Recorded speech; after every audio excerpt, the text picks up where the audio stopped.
Good evening. I will call this meeting of the Pawtucket School Committee to order at 6:03. Ms. Leslie, please take a roll call. Ms. Grant.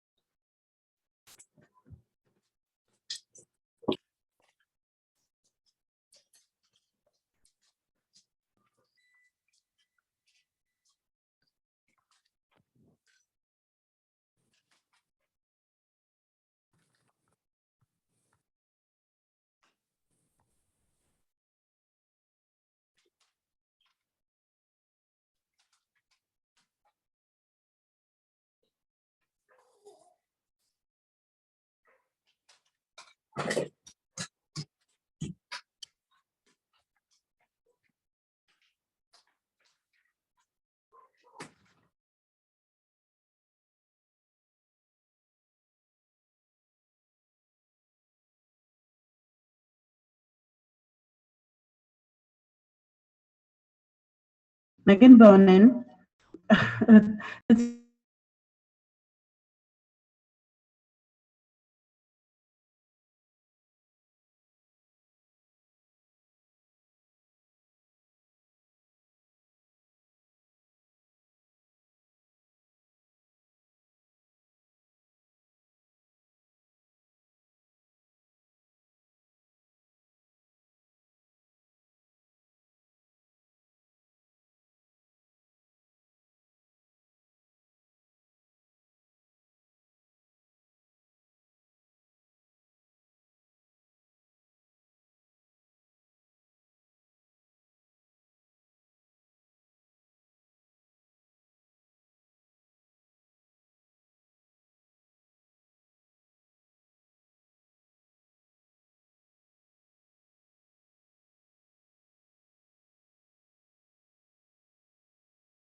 Students using math content recovery have not added their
Jobs and opportunities to the film world. Many of our students participated in the May Arts event, and it was really incredible to have so many artists and musicians back in the building. It really made things feel like we were getting back to normal. And to end last week, in celebration of RA Law Day, we had the privilege of having conversation and Q&A with General Magistrate Ballerano, Attorney Cavanaugh Dunn, and Officer Rose. As is surely expected, we have a busy and exciting couple of weeks ahead as our class of 2022 prepares for graduation. So scary. Our prom is this Saturday in work at Crown Plaza, and we are excited about our theme, The Wizard of Oz. Next Wednesday, May 18th, is our honors day, and the following days, our seniors will be presenting their portfolios. Friday, May 20th at 6 p.m., our student-directed show, 10 Ways to Survive a Zombie Apocalypse, will take place. And the following week, we have our senior music recitals on Tuesday, May 24th, and our dance and theater performances will be on Wednesday, May 25th at 6:30 p.m. On June 1st, we are excited to roll out the red carpet for our first annual JMW Film Festival. And finally, on June 7th, the Tri-M Honor Society is holding a songwriting event and Chowder Festival. And on June 8th, we cross the stage and graduate. And speaking of graduation, I just wanted to say, as I prepare to pass the torch to the next JMW student representative, I want to thank you all for allowing me to share everything that's been happening at JMW for the past year. Thank you for all you do. Thank you so much. So next on the agenda is the special reports of the Special Education Advisory Committee. Just to clarify, do we need a motion to come back to that William E. Tolman? Okay. Okay. There's been a motion to return to the William E. Tolman High School item after the SEAC item by Mr. Knight. It's been seconded by Ms. Bonolo. Any discussion? All those in favor? Aye. Opposed? The motion carries 6-0. And now we are on SEAC. Slowly, so she has time to arrive. So good evening, Superintendent Dr. Vic Williams and the Pawtucket School Committee. Thank you for having me. So my name is Melanie Integlia. I know this is my first time here. I'm a special educator at Winters, and I'm the teacher representative on the Special Education Advisory Committee for the Pawtucket School Department. So what the Special Ed Advisory Committee is, it's a group of parents and families, and they provide the committee with unique perspectives and experiences, and they support one another through this process of having special education students in the school department. So I'm very happy to be part of that, and we've met some amazing parents and families along the way. So thank you. We've had 4 meetings this school year, and I apologize. I thought that somebody was here to represent the past 2 meetings, but so October we held our open house, which is where we invite parents and families to come and see all the different opportunities that there are for students who receive special education services. So that was a really great turnout, and we had a lot of information at that open house, including Boys Town and RIPIN, which is the Rhode Island Parent Information Network, and just many resources for parents and families. So that was our first meeting of the year. In November, we met again, where we really just had a committee meeting and just talked about our vision and our mission for the school year and what we wanted to do to build our committee and to get parents involved in the committee. So that was also another really great meeting. On March 22nd, we had another meeting. We are on the agenda for that night. Dr. Mark Andrade spoke about his role as the special education director, and Ernie, who is one of the parent leaders, was there that evening. And we talked about RICAS accommodations and modifications that night. So parents were aware and informed as to what accommodations and modifications their children would be receiving during RICAS assessments. And we had 9 families in attendance that night, so that was exciting. And it was nice to have Dr. Andrew there to support with answering questions to parents. And we shared the information on the Rhode Island Department of Education website as to the accommodations and modifications. And at the end of that night, we of course always open it up for a conversation. And there was a parent at that evening that really expressed her concern and worry with her child's transition from preschool to elementary school. So after a little bit of discussion, we determined that this time of the year, there are many transitions happening. There are special education students transitioning from preschool to elementary school, elementary school to middle school to high school and beyond. So with that parent's request and information, we held a meeting on April 26th, and we included presenters there. That evening, we had Assistant Special Education Director Tony Gravel was there that evening, Team Leader Kelly Carr, Preschool Administrator Dr. Gifford was there, and Special Educator Deb Farrar. And Tony started the meeting with an explanation about what we do to support families in the transition process. And then the room was broken up into small groups where we had parents who were more interested or concerned with the preschool to elementary transition, and then going upwards. We had 4 groups, and we had at least 30 in attendance that evening. So that was, Kim's been to a few of our meetings. So that was very exciting that we had a really big turnout. So we're still trying to get the word out. We're still trying to make sure parents know we're here to support. So we will update our brochures and we will keep going next school year. So I don't know if there's any questions. I want to thank you, and I want to pass it off to Ms. Grant, and I really want to praise Ms. Grant for adding this to our agenda. We have our special reports of our students, and having this as a quarterly report is really, I think, going to add to our committee. Ms. Grant. Thank you. I appreciate that. And, I want to thank Melanie, Dr. Andrade, and Ernie, because I have gone to a few meetings, and over the years, I have been involved in this advisory committee, and it is always tough to get the parents involved.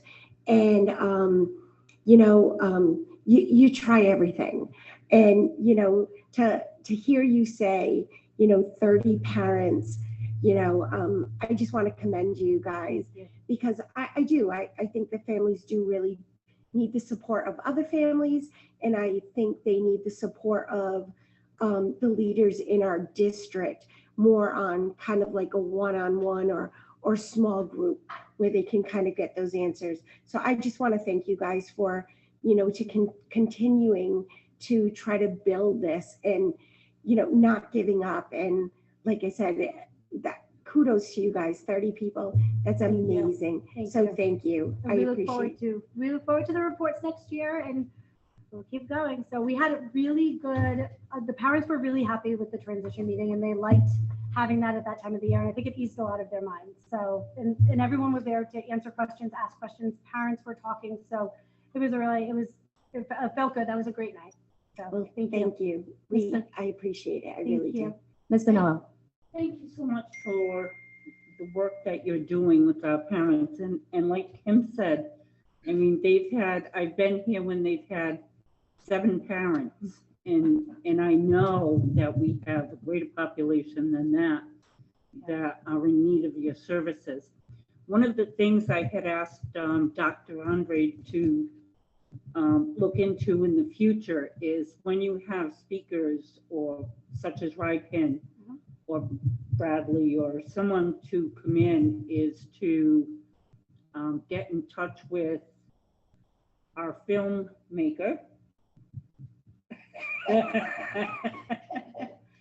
and maybe videotape that part of the presentation where they're giving information about the transition or what they have available. And I know we've done it in certain areas of who our providers are for, but if you could make it special to your specific group that have needs, and possibly you could send it out in an email, you can send it out a link on a cell phone, and that way if they can't come in, they can at least take the time, they can get some information, and maybe you can pull them in the future.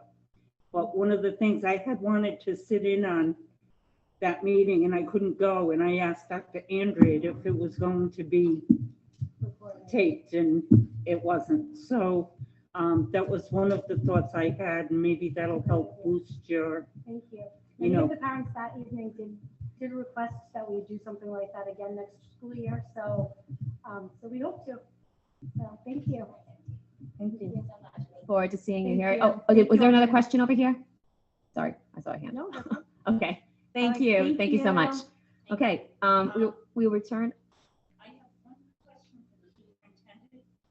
about SEAC? Yeah. Okay, So is it possible for you to, and I know it's fluid, but how many students are using our services for special needs, special populations? I know it's fluid, but I know you also have that in the computer somewhere. So I think that would be good to let us know. Sure. So we can be aware of what the need is in our community. Okay. Thank you. okay, we will return to our special reports of student representatives. We have a representative from William E. Tolman High School here. We apologize for the time shift.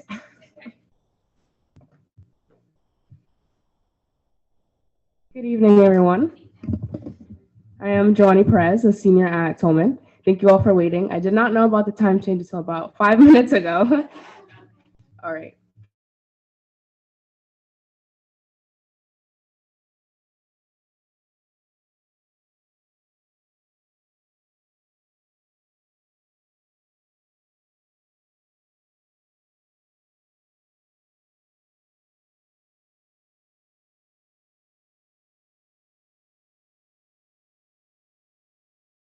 On Saturday morning at Bishop Hendricken High School. Congratulations to them on an amazing season. The Tolman baseball team was named the Showcase Cinemas High School Team of the Week during the week of April 26th. Congratulations to Coach Murray and the entire team on this great honor. The PSATs and SATs were administered to the sophomores and juniors respectively on April 13th, and AP testing began this month on the 2nd. This year, Tolman has over 125 students registered to take a total of 175 exams. Good luck to these students as they work to earn their college credits. The Tolman senior class held a car wash on Saturday, and the event raised $500 to assist with our senior events. The Tolman Marketing and Management Academy had a team finish in second place in the David Ricardo High School Division in the Rhode Island Economics Challenge, and a team finished third in the Rhode Island Personal Finance Challenge. The students will be honored at the Rhode Island State House in June. Ureli Sanchez Martin was awarded the Young Leader Award by General Treasurer Seth Magaziner at a ceremony last night at the Rhode Island State House. And to conclude, the 3 students attended the Rhode Island DECA International Career Development Conference in Atlanta, Georgia. Emily Bowdish, Hillary Romero, and Charlize Lopez. Charlize achieved competency in her event.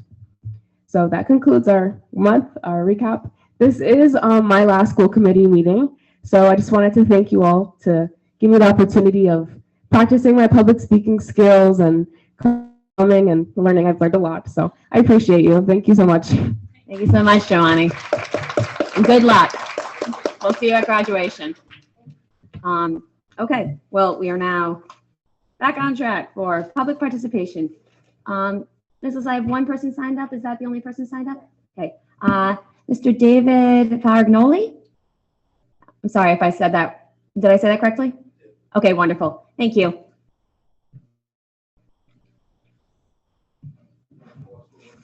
As there's some documentation that's going to be handed out to each of you.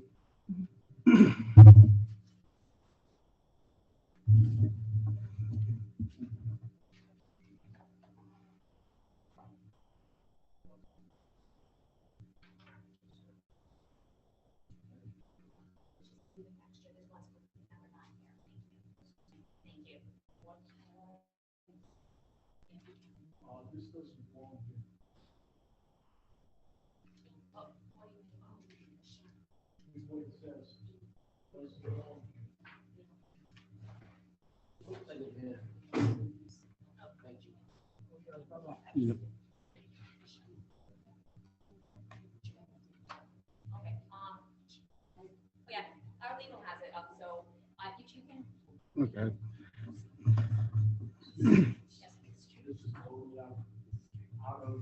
Order.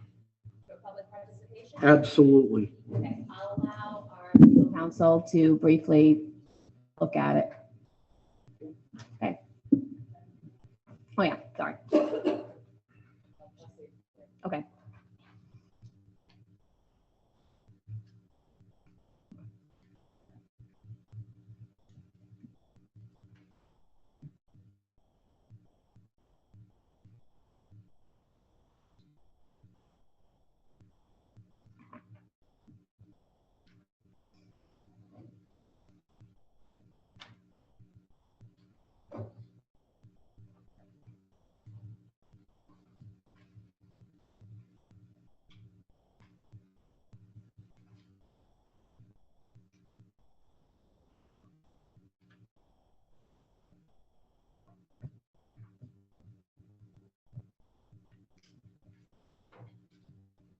Madam Chair, you can see it's a fairly voluminous package, but I believe I've read it before going through it. It's a document.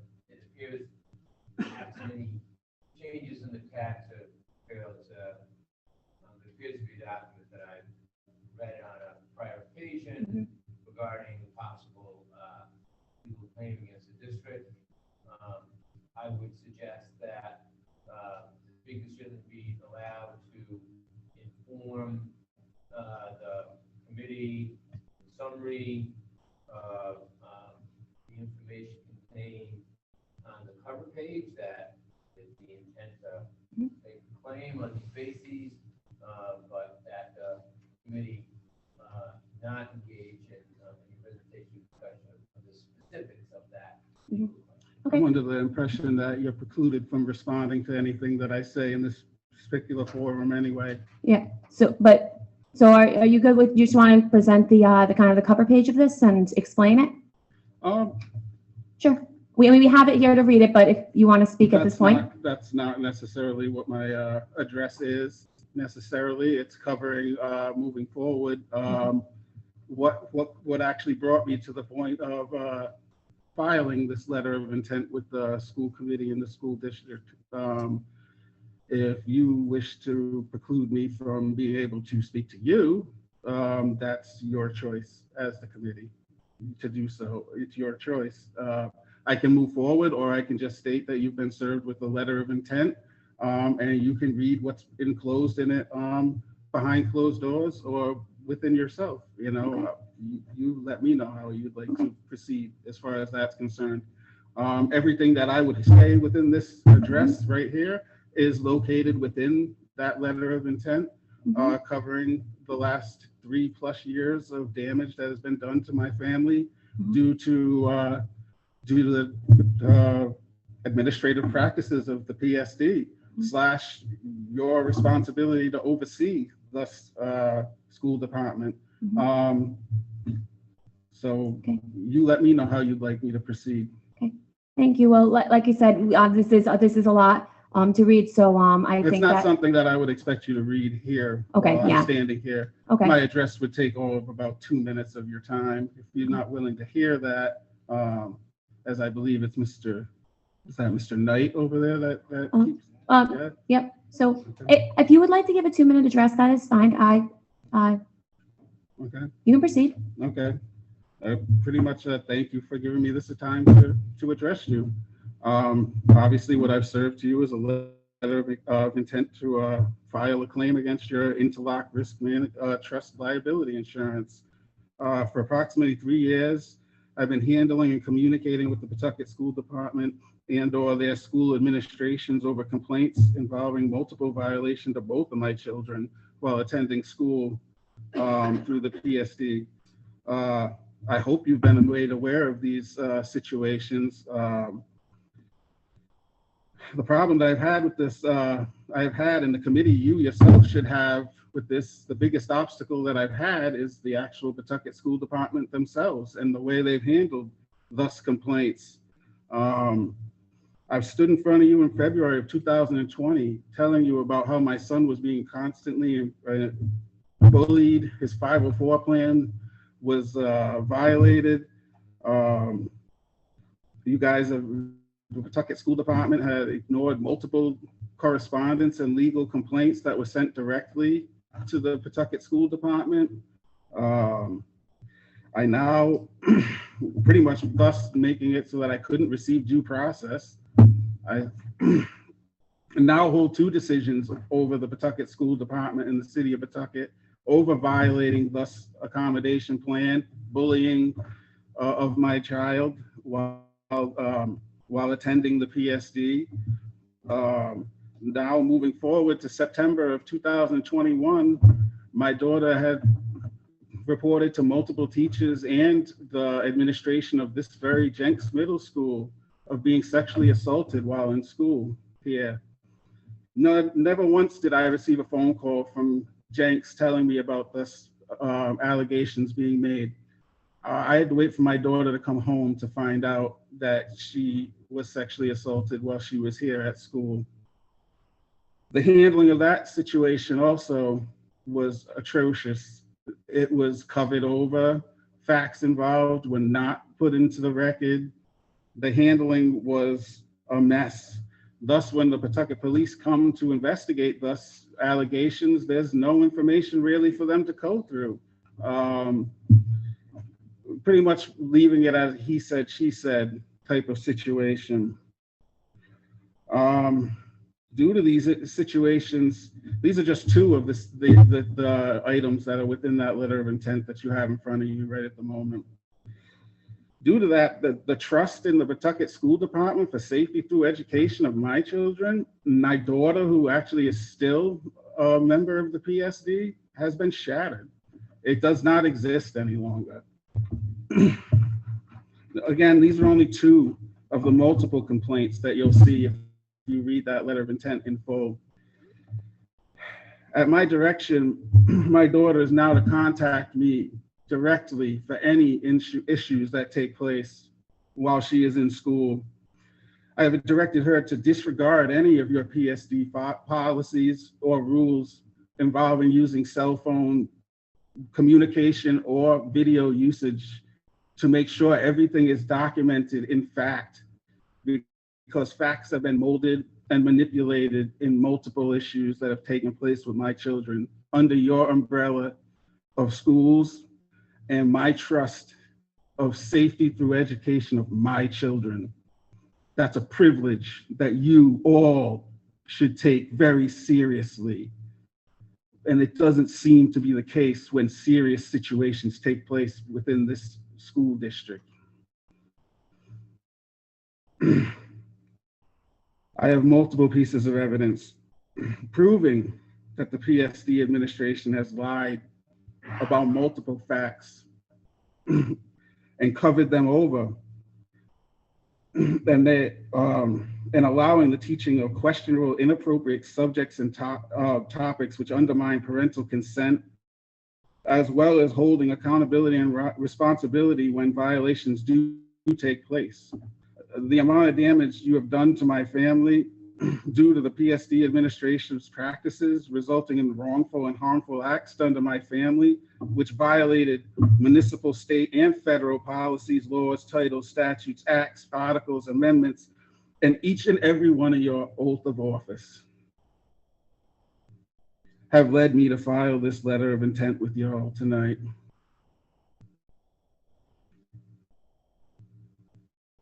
I honestly, I hope you all were made aware of what took place with these issues with my children. And if you weren't, I think you should have issue with your school department at this point. Honestly, you should be ashamed of yourself.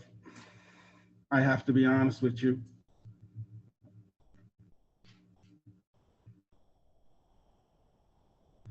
The evil has no place in the education process of the future leaders and workforce of our country. With that being said, I'd like to publicly announce that I personally will be running for the Pawtucket School Committee in this upcoming election. we need some integrity and parental loyalty sitting in your spots where you are right now. I thank you for your time.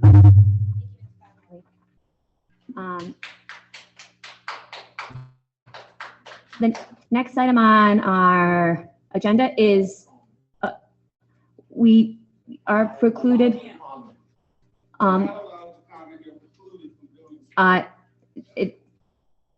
So, okay, just, Has this been taken to the Rhode Island Education Department and the process followed any of this? legal, should we be discussing this in open session? I can ask a question. Okay, I'll just respond that matters appropriately filed have been through the appropriate processes. That's what I wanted to know. okay. Under new business discussion action items is RIAA contract renewal. Dr. McWilliams. Yes, so I'm going to ask CFO Melissa Devine and Dr. Andre to come up and present the RIA contract.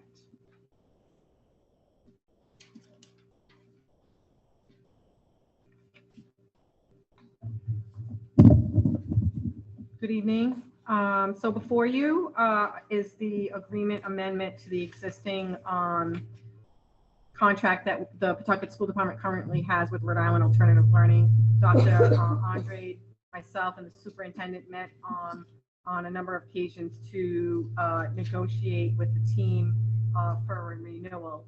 And as part of the renewal, I can let Dr. Andre speak to the details, but there's essentially an increase in the number of students for a flat fee of $47,000, and that was 7 additional seats. Therefore, that would reduce the per pupil cost from $32,780 to $29,912. Those additional seats would also eliminate the district from paying overages for students that were beyond the initial 75 that were in the original contract and renewal, the first renewal. And then on July 1st, a 5% increase would bring the tuition cost to $31,408.25. In year 2, a 1% on the FY23 per pupil, bringing that cost to $31,722.34. So at the end of year 2, before you is for your recommendation and your approval to renew a 2-year agreement with the Rhode Island Alternative Learning. And once again, we started the partnership with them in 2017 for 3 years, and then we did a 2-year renewal that is ending this June. After the additional seats and the 2 increases in both years, the per pupil is still lower than what the current year rate is. And that would be the $31,722.34 in year 2.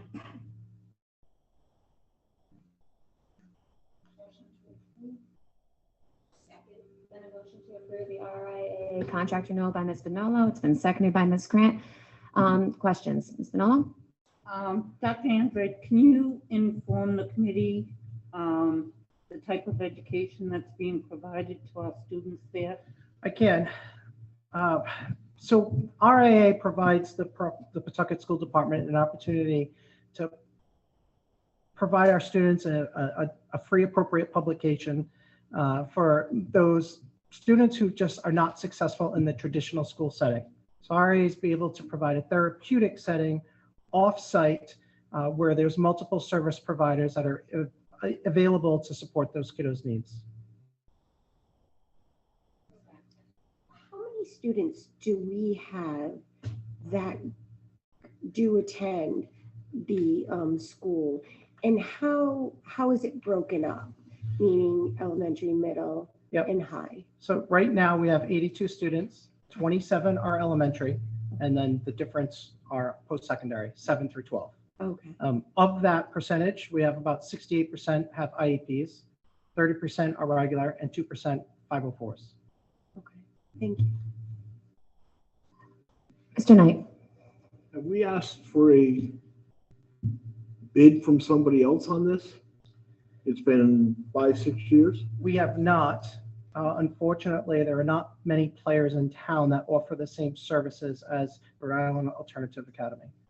There's a lot of, it's a larger, complex equation. RIA provides us with many benefits, one specifically being in town. By far, they cut their per pupil costs is more than 50% less than the average that we pay for our traditional, our other students who go to out-of-district placements. The typical expenditure report that we just received today actually is typically around $62,000 for students who get sent out of district. We're contracted for $31,000 over the course of next 2 years. It's a wonderful What opportunity. other companies are available for us to explore? This is a no bid contract. At the number of 82 students, I'm not so sure, but that's something that we could investigate. Yeah, absolutely. Would you mind if I add to that? So typically, if we didn't have a contract with the RIAA, we could do a bid again. I believe the last time, I'm not sure if there was more than one bidder. I believe they may have been the only bidder. But if we did not have a contract with them, the typical thing would be, we would be sending to the existing schools that we do not bid now, such as, Ocean State, it could be Pawtucket Tides, it could be West Warwick Tides. I mean, there's a plethora of schools that we work with on a day-to-day basis, but the average per pupil cost tuition is about $62,000 per kiddo. And if we bid it, what would it be? they wouldn't. You don't know, do you? We do not. No, you're right. We don't know. But So again, why is Mr. this Knight- contract coming in front of the school committee without a bid? okay. It shouldn't be. We don't bid any of the other out-of-district tuition schools. We don't do that. We put them in the settings that they're in. We did bid this, so we're asking for renewal. It doesn't have to be renewed, but if we have to go out to bid, so we would go out to bid, we would have to transition these students to one of those other schools that we do not bid at the 62,000, and then put a bid together, possibly by the fall, if that is what you'd like to do.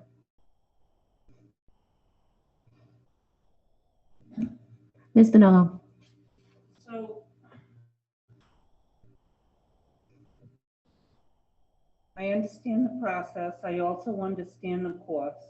And whenever we put a student out for placement, it's much greater than the $11,000 that the state provides.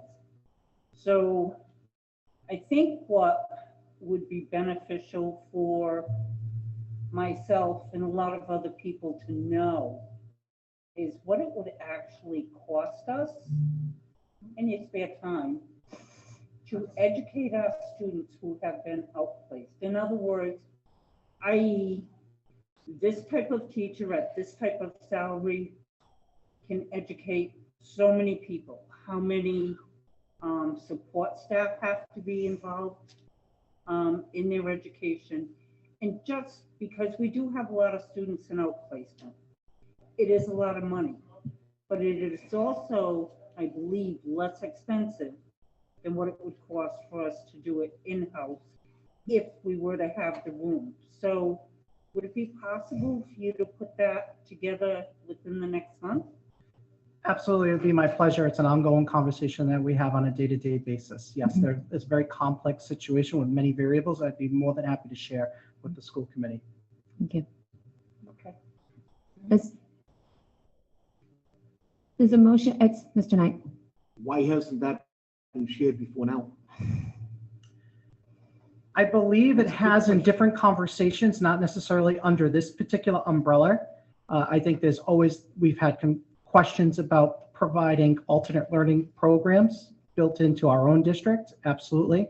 But again, that's a larger conversation. So there's limitations that I think I would certainly present in that presentation. I'd be more than happy to. Ms. Bonello. Just as a point of information, we have never brought all of our students back, but we have brought a lot of our students back. And we found that cost prohibited to our budget, where we had to actually go back to outplacement. unfortunately. I would certainly say to the school committee, the number one obstacle would be overhead. Where would we house these students? We know that in the traditional school, at their home school, they were not successful. So what are our alternatives? There is a simple algorithm mathematically about what that would look like to bring those kiddos back, but it's a pretty large equation. Again, I'd be more than happy to share that. There's a motion, it's been seconded. Seeing no further discussion, Ms. List, will you please call the roll? Ms. Finolo. Yes. Ms. Grant. Yes. Mr. Knight. No. Mr. Larby. Yes. Mr. Marino. Yes. Ms. Doobie. Yes, the motion carries 5-1. Next, we have approval of budget transfers.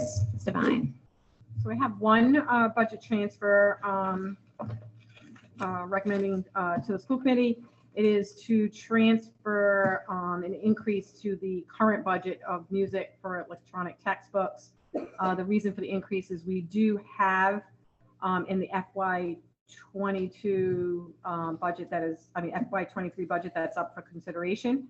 But since we have these funds, we're asking to transfer $75,000 from these various accounts: water, sewer, electricity, non-public textbooks, dual enrollment textbooks, police and fire details, testing, classroom supplies, to the electronic textbooks. So that would be one area that we could save in FY23. Plus, we would also be saving on the cost increase, if there is one, after the new year.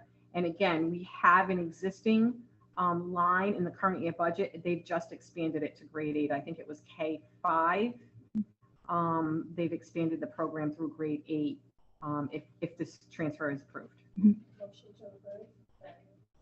The motion to approve by Ms. Grant, it's been seconded by Ms. Finolo. Any discussion? Ms. Marino. Do we always have almost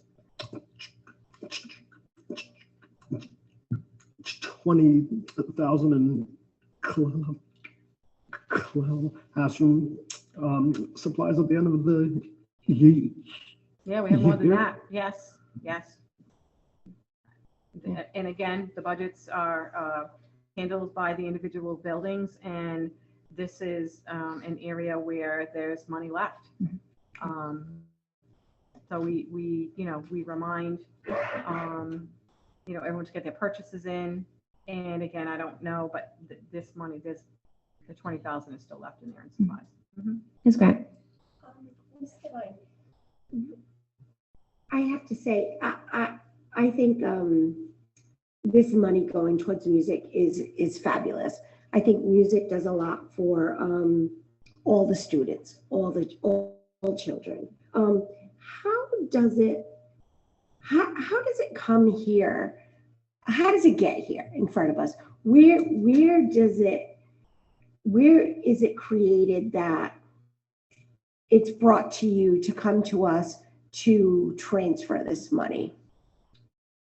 So there's a number of different ways. I mean, I'm continuously doing analysis and trends and watching the spending and out there, getting people to get their orders in. We give them time, but if the money is not spent, and I bring it to the superintendent, and again, we work closely together with our directors meetings, and there was a need that we said, okay, if this money isn't going to be spent, we should be looking to see what we can save out of next year's budget, and then they can actually start a training in the summer before the school year starts. I think there's some training PD that goes along with this program. So that's what we do. But in my office, at this time of year, I'm continually running reports every single day, reviewing all of the orders. It's crunch time. The lead times are long, so if things aren't in, it's going to be, if you didn't spend it, it's going. So again, I have continually put out, get your orders in, and then I'm finding some of this money's here. But again, we have an issue for next year, so if we can possibly use the money to reduce some of next year's budget, it would be advantageous to us to do that. Oh, I'm sorry. Oh, sorry. Actually, I was going to ask one more question, and it would be to the superintendent. So is this the electronic textbooks for music? Is it like an app that will go on the Chromebooks? Yeah. So basically, I wanted to respond to as well. So CFO Divine and I are in a daily talks over the budget. And when we start seeing, as she stated, you know, that we have this money left, we're looking ahead to, okay, what could we do possibly, you know, to help our next year's budget, but also narrowing down this specifically after talking to Mr. Pimentel, who's in the audience, hear about this particular line item that was in next year's. We thought if we get it ahead of time, then they can have the additional opportunity over the summer to get used to the app. So in this particular case, and Rico, I don't know if you want to add any more about the actual app. They actually love it, the software. So we met with a music curriculum committee appointed by Mr. Beaupre, and the committee chose McGraw-Hill Music, which is K through 8, and it comes with electronic resources as well as actual textbooks. So there's both. So they will have access to it. Great. No, definitely. Like I said, I think the times that we're in, and I know we're always talking about mental health. I think besides this being used for education purposes, I think this can also help our students in regards to mental health. So thank you for bringing this forward. And it's again, and not that we, you know, again, seeing these numbers here and trying to understand, you know, where we are for next year, reviewing the savings that we have in the busing and things like that. That's what I've been working on to try to bring some of these forth to see how we can ensure that we get what in the hands of the students, what they need and the teachers to teach as soon as possible. So again, I'm looking at it every day, making, you know, calling people, are you using this? And so again, we've had some transition around. So some of these budgets were built by a person that was not in the position last year. So they may not have left the detail, and that goes for departments or principals or wherever. But again, like I said, sometimes there was intent to order something and then they didn't need it. So I'm reviewing that stuff daily. Thank you. A motion to approve, Mr. Knight. This music program that we're buying, what's the cost on that? I believe the full cost was 145. Yeah, 145. There's like 69 in the current year budget.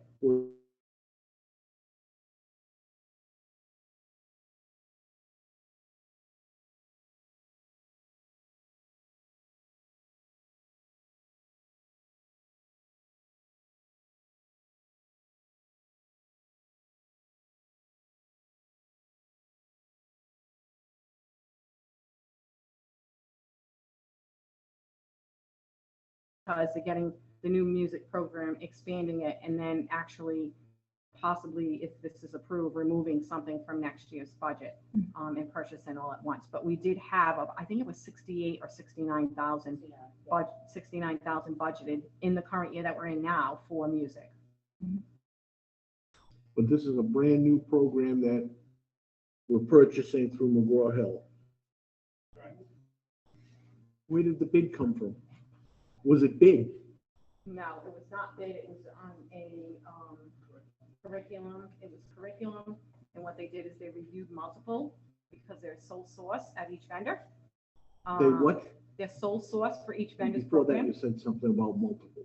They reviewed multiple? They reviewed multiple, yeah. I can't speak to that. We reviewed 3 different companies. So we looked at Savvis, we looked at McGraw-Hill, and we looked at there's a company out of Nashville, but the committee decided on McGraw-Hill.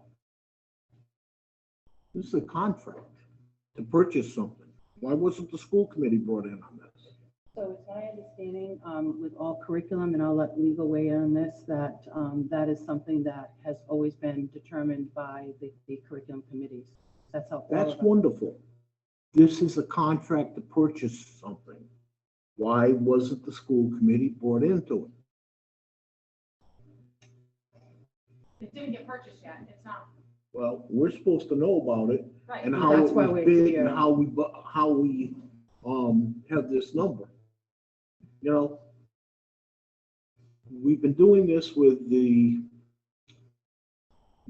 repairs and stuff like that, and we're doing about different buildings without bids. We're getting phone calls to find out who's the cheapest.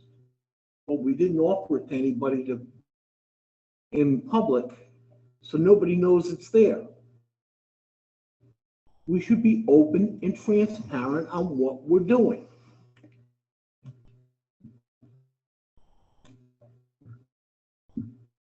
Any further discussion? Ms. Lucy, please call the roll. Ms. Vinolo. Yes. Ms. Grant. Yes. Mr. Knight.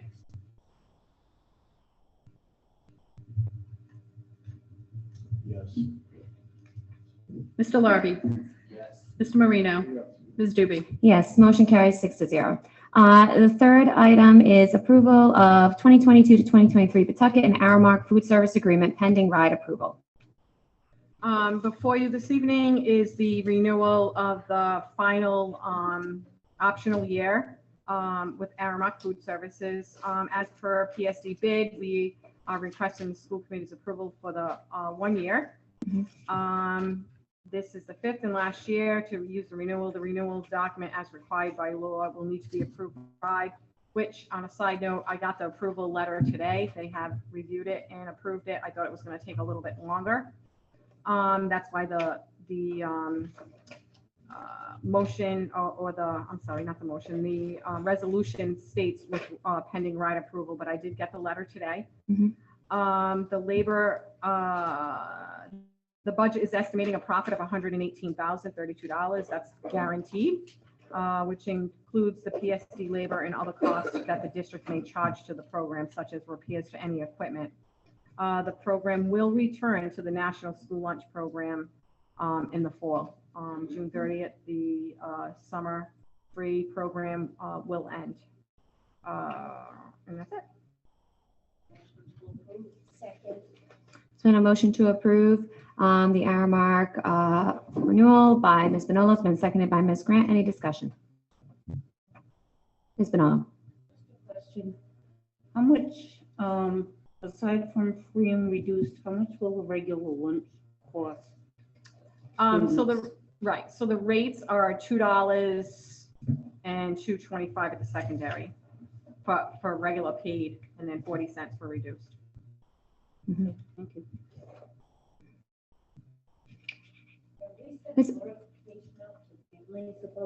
I've received multiple notifications for both of my children, multiple times with the free and reduced lunch applications coming home, saying that to get these back.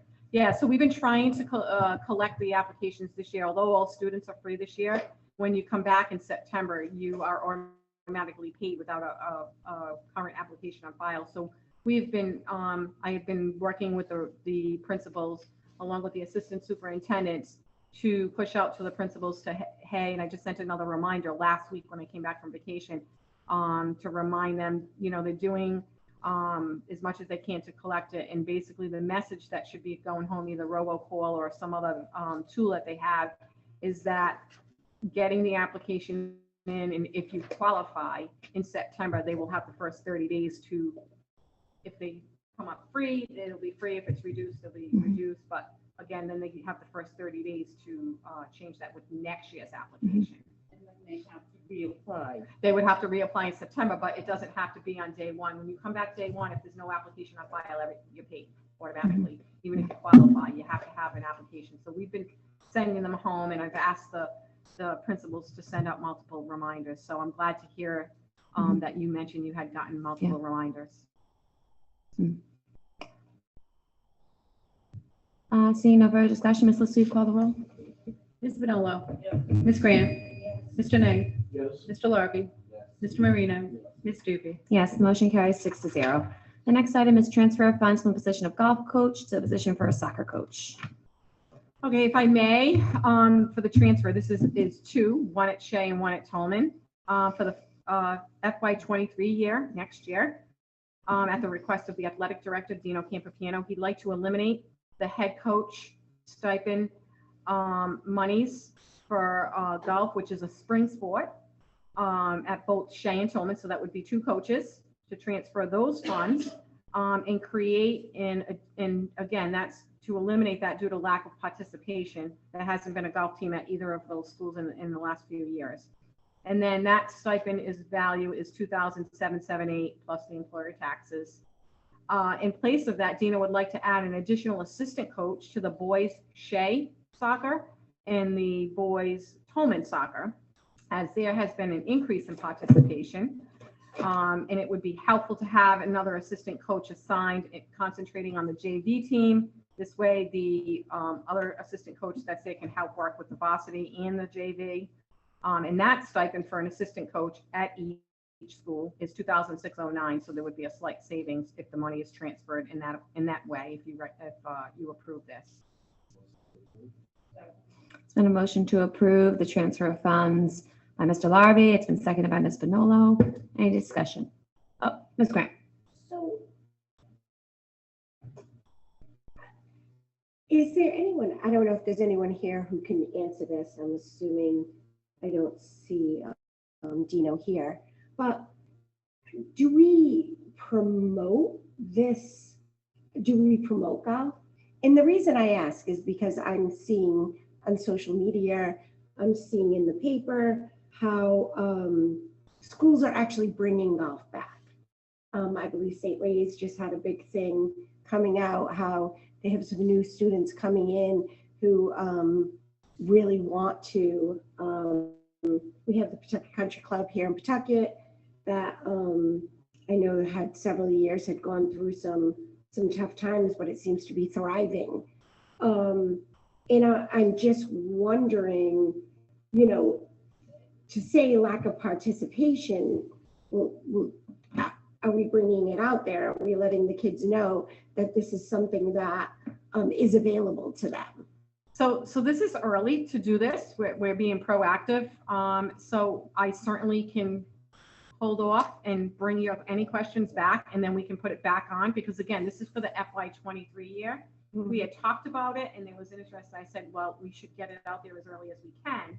But again, being early, there shouldn't be any issue with, if you have questions, I'm happy to bring it back and then put it back on at a future date. Yeah, I don't know how the other members of the committee feel. But like I said, you know, I have been seeing it out there. You know, a lot of schools are really bringing this back out there. And I know both soccer and football and baseball are more physical sports, where golf is more of, you know, it's a team sport, but it's not as physical. And I think this is something that, because it is extremely opposite of being physical, that it's something that we should look into and offer to our students. And like I said, with the, you know, the Pawtucket Country Club kind of coming back, and golf kind of, I just think it would be something that would be good to be able to offer, and maybe the funds for assistant coaches could be found someplace else. But, you know, I know myself, I would love to, you know, make a motion if we could table this, maybe get some of the questions answered, and then just kind of go from there. Sure. Are there any other questions? Before, we don't have a second yet, so if there are any other questions to give before we kind of second a table here. Okay, there's been a second to a table. Okay, let's see, please call the roll. Ms. Bonolo. Yes. Ms. Grant. Yes. Mr. Knight. Yes. Mr. Larrabee. Yes. Mr. Marino. Yes. Ms. Doobie. Yes, the motion carries 6-0. The item is tabled. Thank you, Ms. Devine. The next is Rhode Island Philharmonic Music School MOU. Hello again. Before you is a request to approve an MOU between the Rhode Island Philharmonic School and the Pawtucket School Department for implementation of the Victoria Dream Project at Winters Elementary School. The Victoria Dream Project is a comprehensive after-school strings program currently at Agnes Little Elementary, and it's designed by a diverse group of stakeholders who are committed to closing the arts opportunity gap by providing high-quality music instruction.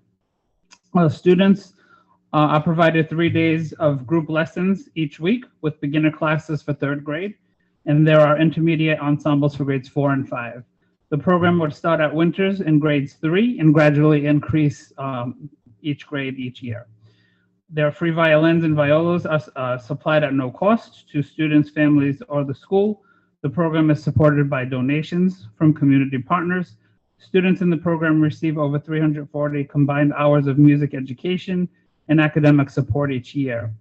The approval of the MOU has been vetted by our legal team, and there is no cost to the Pawtucket School Department as it is funded by grants that the Rhode Island Philharmonic has achieved. Been a motion to approve the MOU by Mr. Larry. It's been seconded by Ms. Bonolo. Just a clarification. The concert occurs at the vet, right? The vet's Yes. the I believe, Victoria's yes. Dream concert. Okay, thank you. That's good. I just want to say, thank you for bringing this forward. Again, I know we keep mentioning over and over at some of our meetings, the superintendent has brought forward to us, a lot of the mental health issues.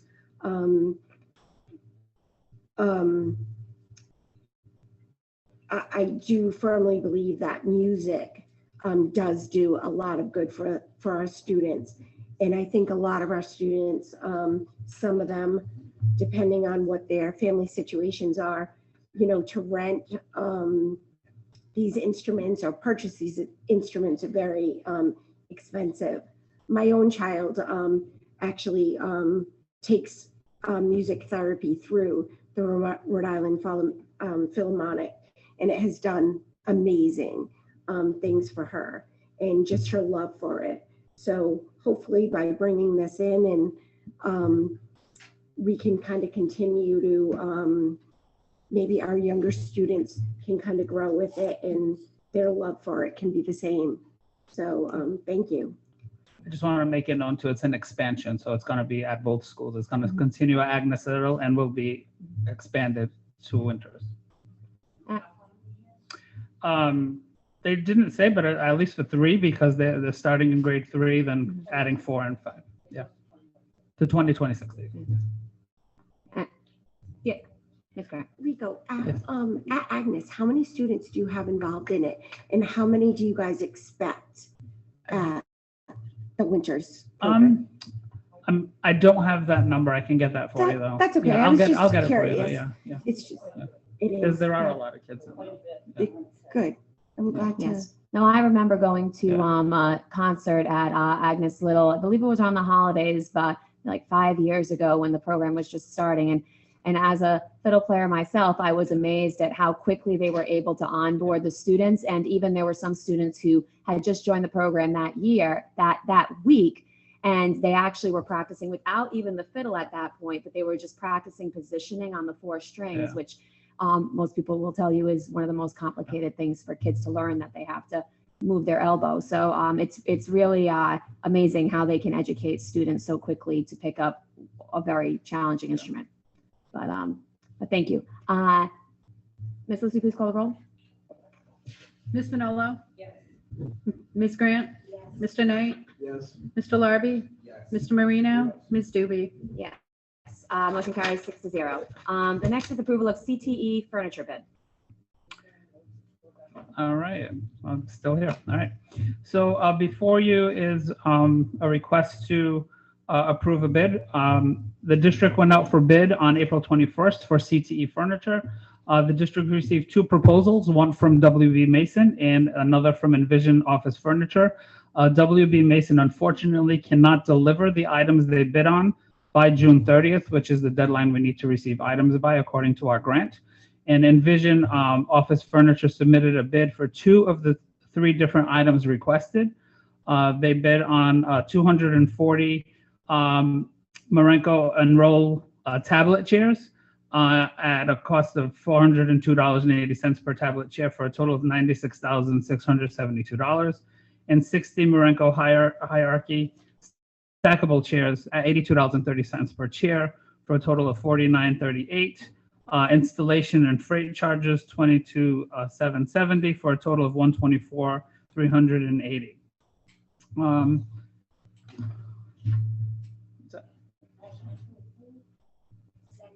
On a motion to approve the CTE furniture approval by Ms. Vinolo, it's been seconded by Ms. Grant. Ms. Vinolo. The third item, the Explorer 5 in storage, Yes. will you be looking for them elsewhere? Yes, well, unfortunately, neither company bid on those because they wouldn't be able to get them in time. I believe we sought legal advice to. I didn't yet. I'm gonna put Okay. them on the spot right here. But I think I know the answer, but I just need to confirm it. So if we put something out to bid, and we receive either no bid or a bid that can't meet the specs, if we find another company that can provide it and deliver it, are we allowed to purchase it? Yes. Happy hunting. Okay, thank you. Ms. Grant. So I just want to, so the CTE furniture approval, you had mentioned that it needed to be here by June 30th. Yes. Is it due to because of where the money is coming from? So yes, we're using Perkins and categorical funding, and we have to receive our items on or before June 30th. So let me ask you a question, because this kind of concerns me with the whole COVID and ESSA and what we're going to be going through. Are we paying, or is this particular grant paying more for these items with the second bid because WB Mason couldn't provide it? So I see Mr. Vine saying yes.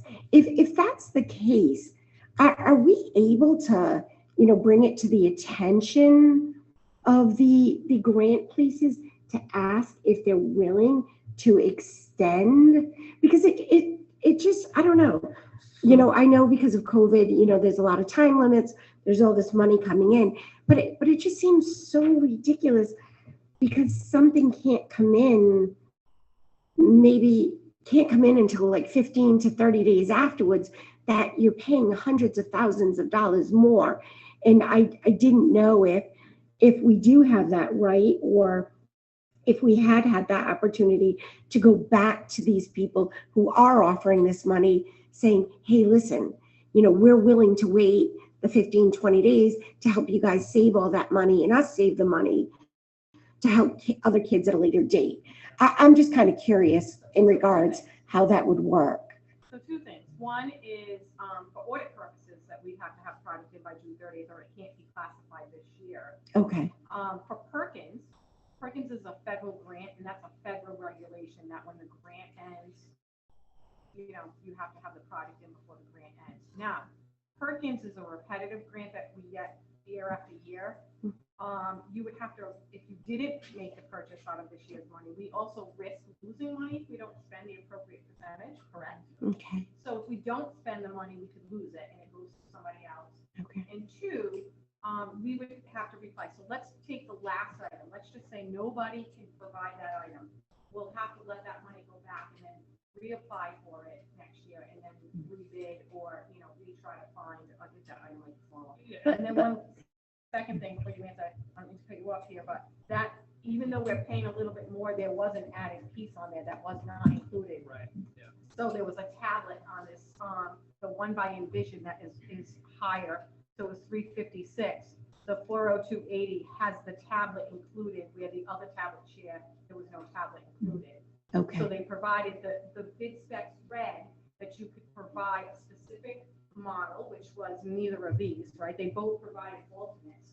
One provided an alternate with the tablet included for the 402. The other one, who couldn't meet the June 30th, is $356, but it doesn't have that tablet table included. And that tablet table, from what I understand, Actually, they both had the tablet, just the one that is being provided by Envision. It's an Expo tablet, so students can write and erase.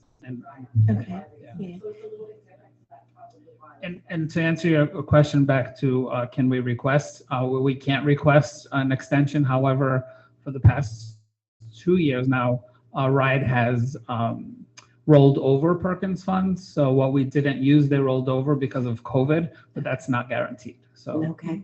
All right. Thank you. Mr. Larby. I had a similar question as Ms. Grant. My other question is, I'm trying to envision the chair itself and what we're purchasing. Can you just describe it a little bit? I do have a picture. I'll get you a picture. Yeah.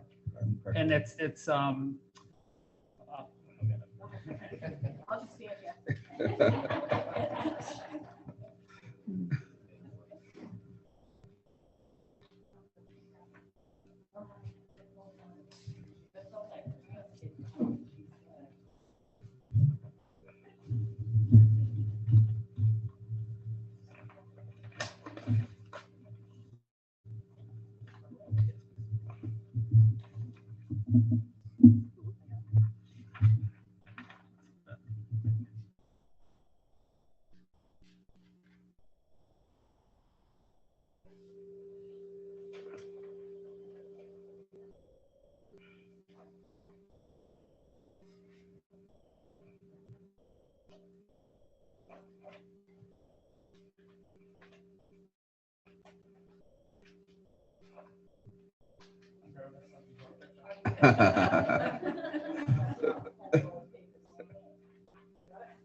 No, so.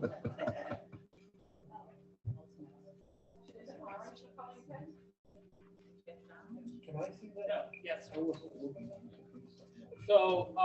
it's 120 chairs for Pullman in red and 120 for Shea in blue.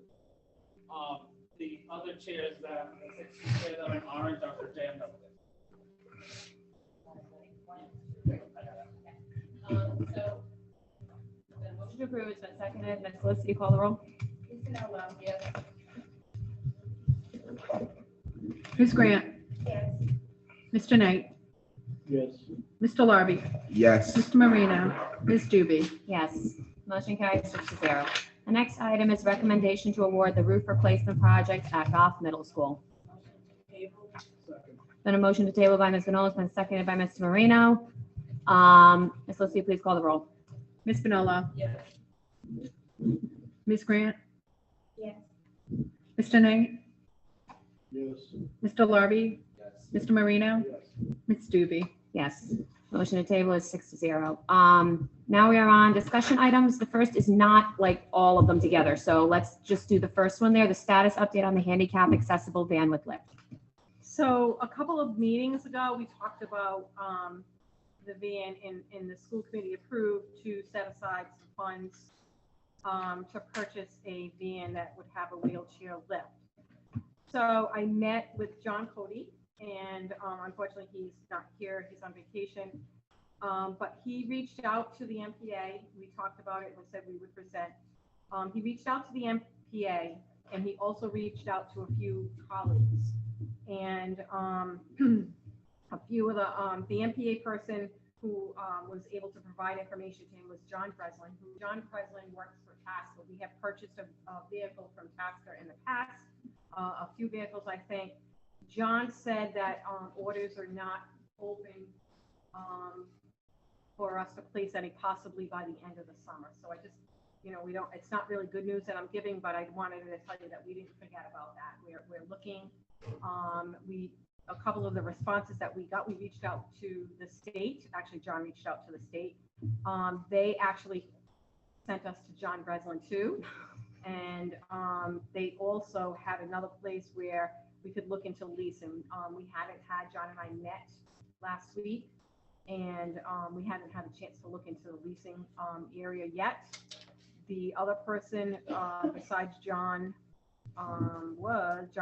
Breslin was Deb Daly from Chrysler Jeep, and she said that she has not been given any money to offer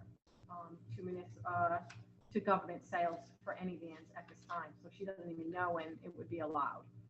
So with that being said, we're just going to continue to plug on, but I did want to update you. I didn't want you to think that we put it aside. So we will look into the leasing option, and we will definitely check to see. One district did say that they ended up getting very lucky in finding a used one, but that's really not the goal that we want. We want to make sure that we have a factory one. So we're going to look into it still. Continue. Mr. Knight. Have we checked with the union yet, whether or not they're gonna have a problem with this? We With did not- subcontracting? We did not check with the union to drive. We have multiple vans in here in the district. We have You have multiple what? We have a van, another van too, that we use as a fee, but this is used on, it's not gonna be a bus. It's for the transition But program. it's gonna be transporting students. Yeah, we can check with that. I mean, I'll turn that over to the superintendent to take notes on that if she'd like to check with that. I'd like to know the answer to that before we get into the business of bus drivers without Well, the what would be, intention. I'm not really sure I follow. I apologize, but, We eliminated, I don't know, 6 bus drivers. you know, we wouldn't be hiring a bus driver. If there's a subcontracting clause, we may have to.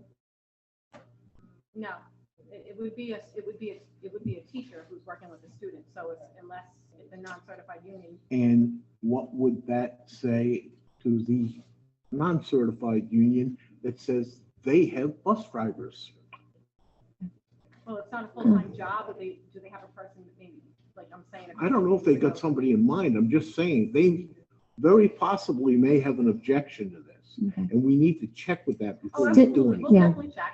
Yeah, and since we currently have a van that we currently have people driving, Right, and we do, actually, the um, non-certified.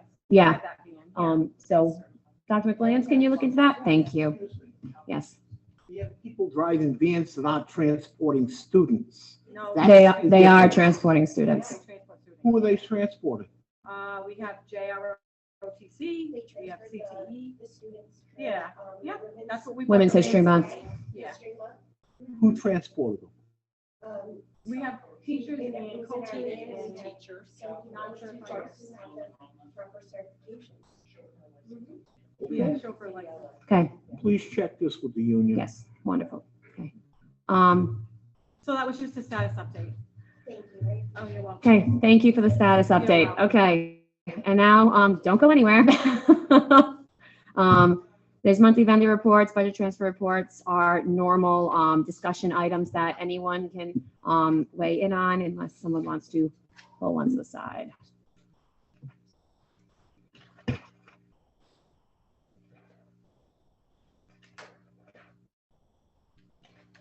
I am seeing no discussion, on the documents. So we will move on to superintendent's update. Good evening, everyone. This is such a, thank you, Melissa. Yes, I felt like it was a Rico and Melissa show tonight.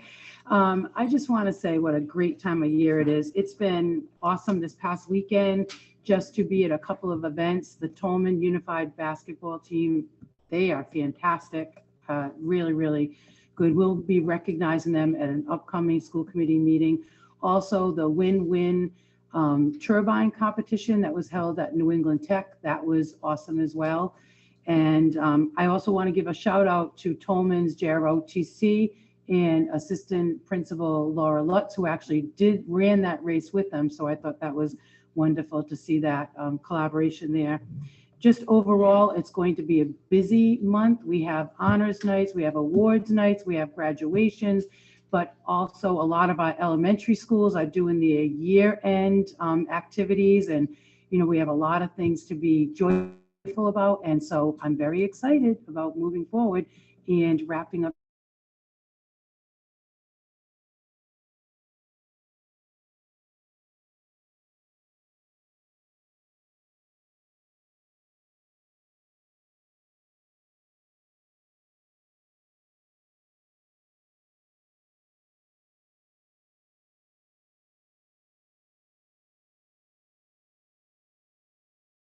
Requested that we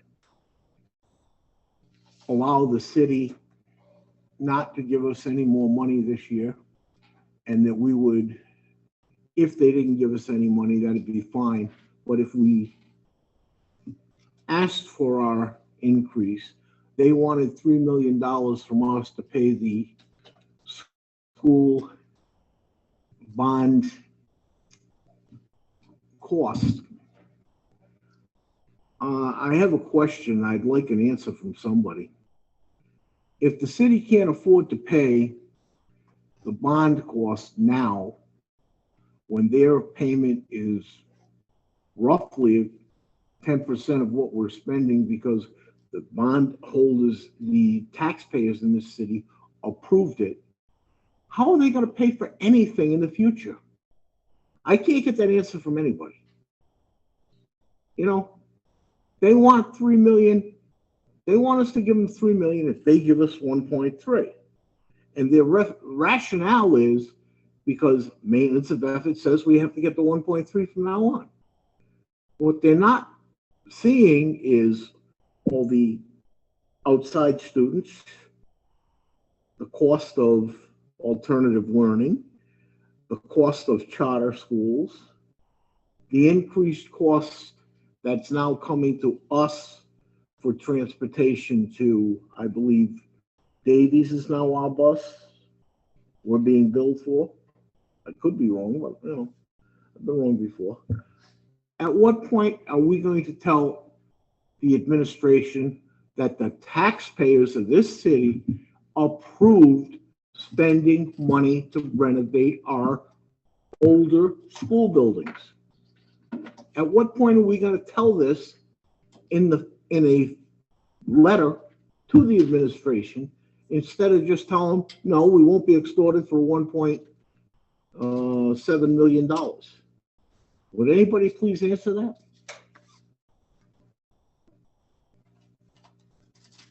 Guess not. Thanks. Mr. Larby. Yeah, I'd just like to thank everyone for a strong year thus far. Got about a month and a half left, and I know there's going to be a lot of activities to wrap up the school year, and I hope to join as many activities as I can. Just want to thank everybody for all the work that they're about to put in to finish out strong. Thank you. Ms. Donaldo. Okay. See what you get when you ask me why I don't talk. So, Ms. Devine, we spoke earlier, so she has a heads up. And I have asked her if for the next meeting, the next regular meeting, she would have an impact statement of the level funding that we will be receiving from the city, because we will not give them 3 million to get 1.3 million. I've also asked her for the balance on the capital reserve and how much capital reserve we've used in the past few years, what it's been used for. And as I understand, if we give away our capital reserve, which I recommended that we have, we will not be able to do anything in our schools until we can replenish that in some manner. I've also asked for a revenue report on a monthly basis. In other words, every month where the money comes from, whether it's through the city, whether it's through a grant, whether it's through a title fund. And that way we can know where the revenue is coming from that's coming into our district. And she said that is an option and that is available to us. So she said she would do that and it wouldn't be a big burden. Yes. So yes, we would put that on as like, you have a vendor report and overtime report, and create a revenue report. So certainly do that. That's what the capital reserve balance certainly can have that for you in detail out. But can you say the first one about the Impact of level funding. So in other words, if we don't get our 1.3 million, what do we have to cut? What are we looking at? Can I just say something about that? Let's not say we're not getting that money until they tell us we're not, and then we'll give them a chance. Yes, I do. Okay.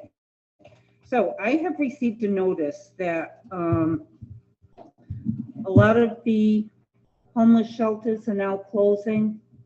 So we have more homeless out on the streets and they are in great need of supplies. And that includes some of our students. So Project Renew is looking for supplies. I have a question. Has anybody taken advantage of the rent relief that is being held in the administration building? So we do have someone that's there every Wednesday, and she has appointments, she takes appointments. We don't keep track of, that's a very confidential thing. We don't keep track of that. But there are people coming in? Yes, she has appointments, yep. Okay.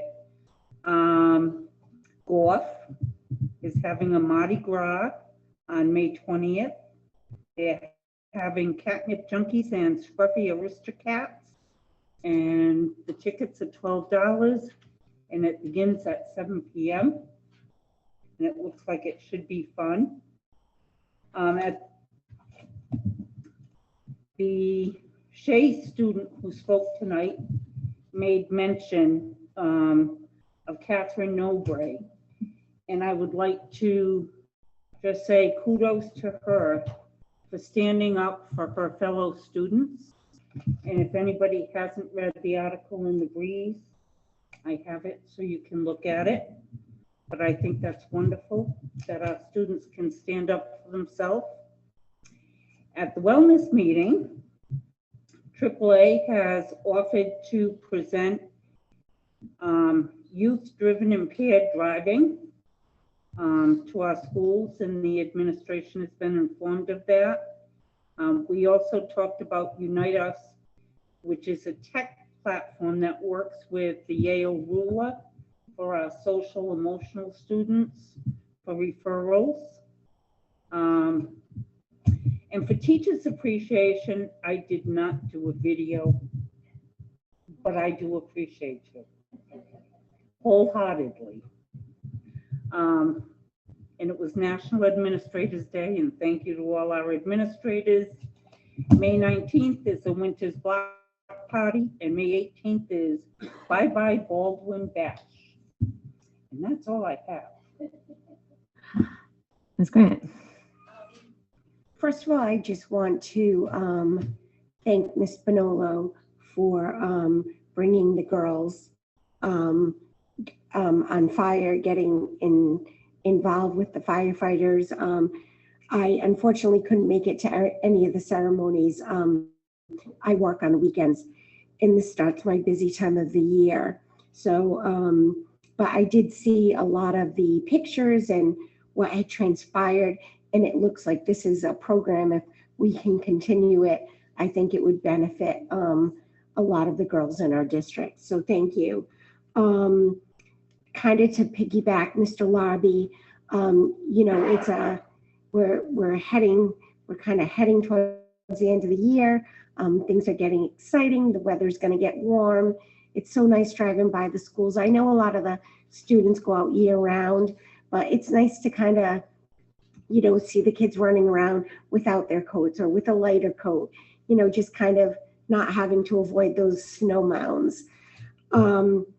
And it's also just very exciting, I know for the high school students who are getting prepared to go to their proms, go to their honors nights. Like Ms. Bonolo said, the invitations are rolling in, and, to open them, it really does put a smile on my face. My hope, like Mr. Larby, is to attend as many as I can. But like I did say, and I just wanted you all to know, this is my busy time of the year with weddings and the nice weather. So if I am not at events, it's not that I don't want to be there. You are all definitely being thought of by me in as many as I can attend, because like I said, you always want to be part of those special times. And this is the time of the year where we're able to share in those special times and, see kind of how all the hard work and what we do in regards to delegating money and trying to advocate for things for our students, really kind of, shine. So it's so nice to, be invited to, the plays and the year-end parties and, just the celebrations. It's just fantastic. So I just want to thank everyone, and I hope everyone, I know it's only Tuesday, but I hope you all have a nice weekend. I hear it's supposed to be beautiful. So enjoy, everyone. Thank you. Mr. Moreno?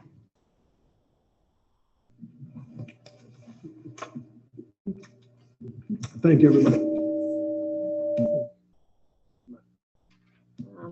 Okay, so I just wanted to highlight the one item I don't think came up with anyone else, which was the May Arts Festival, which I know was brought up by one of the students, but I really enjoyed being here. The entire building was full. The parking was full in the lot, and just seeing all the art, all displayed around here. I have to shout out Baldwin's art, which was over here, which was these like cool plates that my daughters loved, and seeing the performances in all the different areas for the different schools. It was wonderful to see all that art. So yes, I look forward to this busy season of exciting events, and I thank Ms. Grant for the earlier start time. Let's do a motion to adjourn. Motion to adjourn, Mr. Moreno. It's been seconded by Ms. Bonello and Mr. Larrabee. Any discussion? All those in favor? Aye. Opposed? Motion carries 6-0. We are adjourned at 7:34.